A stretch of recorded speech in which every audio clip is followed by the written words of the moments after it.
Welcome to the Zenix Hospital in-service tutorial video series. This series provides detailed information about the Zenix defibrillator monitor and its functionality. These videos serve as an additional resource to formal training. Please take time to read the operator's guide, available online at zoll.com. Obtain formal training from an appropriate authority before using Zenix for patient care. In this video, we review best practices for patient skin preparation, general electrode placement, and electrode removal. Prior to placing any electrode, ensure that the patient's skin is clean, dry, and free of debris, body lotions or creams, and excessive hair.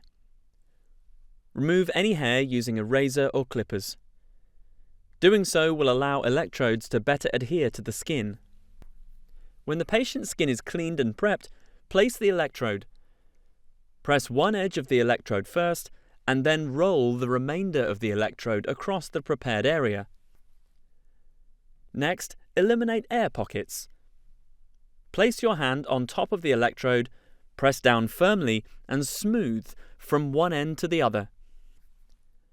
To properly remove an electrode and minimize skin abrasions and tears, loosen one edge of the electrode. Next, gently peel it back over itself while protecting the patient's skin. We have now reviewed best practices for patient skin preparation, general electrode placement, and electrode removal.